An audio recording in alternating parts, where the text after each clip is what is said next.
Deməli, uşaqlar, izah edirəm, qulaq asın. Bir hamısını izah edəcəm. Bir. Birinci sözümüz belədir, yazdırılmışdır. Diqqətlə qulaq asın bir dənə.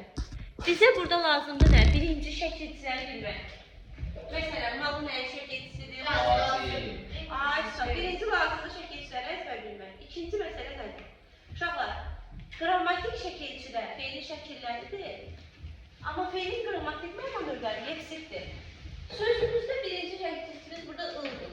Yazdırılmışdır, ıl. Mışdır. Necə tapırıq? Baxın. Il. Il şəkilçisi iki yerdə var idi. Haradaydı? Görürsünüz, əzbər bilməlisiniz. Bir məhsulda, bir də qayıdışda. Nə vaxt məhsul növüydü? Kimsə eləyəndə. Nə vaxt qayıdış növüydü? İndi yazdıranda özün yazdırsan, yoxsa kimisə yazdırırsan? Kiməsə yazdırılmışdır. Kimsə yazıb da. Mən, məsələn, sınava yazdırmışam özümü. Kimsə yazıb da, düzdür? Sınava.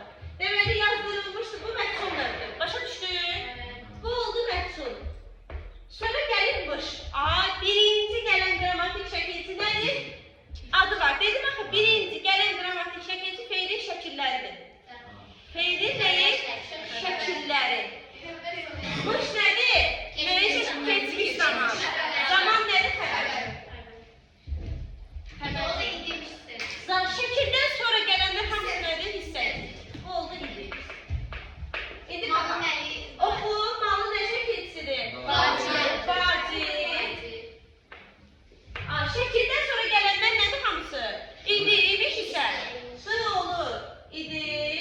Sən olur isə. Məndə şəkli yox. Çünki bir dənə şəkil yazdıq. Elzam, başa. Bax, bu malı nədir? Vacibdir. Şəkil qutardı. Bundan sonra nə qədər gəlir? İdi, imiş isə döşür. Gəlirmiş. Birinci gələn nədir? Qrammatik. İndiki zaman nədir? Xəbər şəkli. Niyə xəbər şəkli deyirik? Başa düşürsünüz? Çünki zamanların hamısına nə deyirik? Xəbər şəkli. Nə deyirik? Şəkildən sonra gələnə nə deyirik? Birinci gələn qrammatik şəkilçimiz nə oldu? Şəkillər. Şəkillərdən sonra gələn nədir? İriymişsə. Başa düşdük? Gəlsə. Bir başa-başlanma formaya artırılır. Sən nədir? Məlum növdədir. Qrammatik məlum növü yoxdur.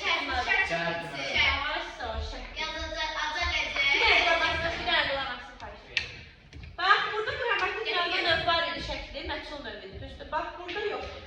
Burada qrammatik məlum ıldırışın yoxdur. Ildırışın idi, qrammatik məlum növləri. Ildırışın yoxdur. Yoxdursa nə olur o? Məlum növdə. Qrammatik məlum növü şəkilçisi yoxdursa nə olur? Məlumdur. Bunlar məlum növdədir, ona görə yazmalısınız. Bir başa gələn nədir? Feilin şəkli. Sazə nədir? Şəkil. İndi gələcək.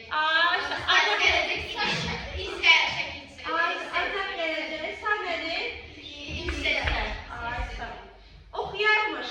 Birinci gələn nədir? Sonra sən. İndi mənə Elcan deyəcək. Nədir Elcan? Gələcək zaman hansı şəkildə Elcan?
Bəli, acaqdır. Hansı şəkildir? Hansı zamandır? Acaq əcək hansı zamandır? Siz deyəcəksiniz. Hüseyin, gələcək zaman. Qəti gələcək. Gələcək zaman hansı şəkildir? Xəbər şəklidir, bəli. Yazılıb xəbər şəkli. Şəkildən sonra gələn nədir? Ben bir yerde gəlib dediğiniz zaman demirsiniz. O şəkil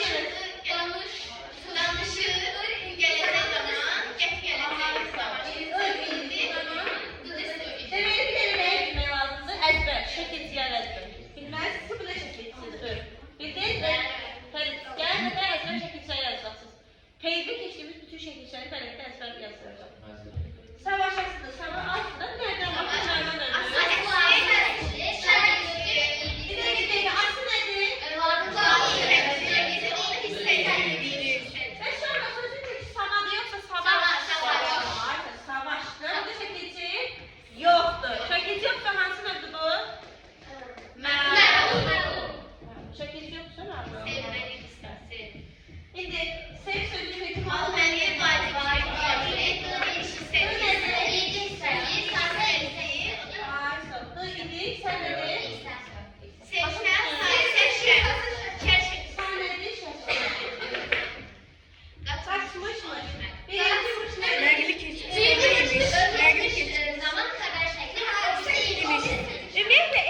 tekrarlanma varsa mışmış, ırır, eynisi tekrarlanmışdır.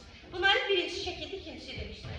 Ir, məsələn, d olsa, ya mış olsa, belə mışdı olsa, mütləq birincisi zaman olur, ikinci şəkil. Birinci mış, nəqli keçmiş zaman, ikinci mışdakı eviş hissəsi. Başa düşdü? Renk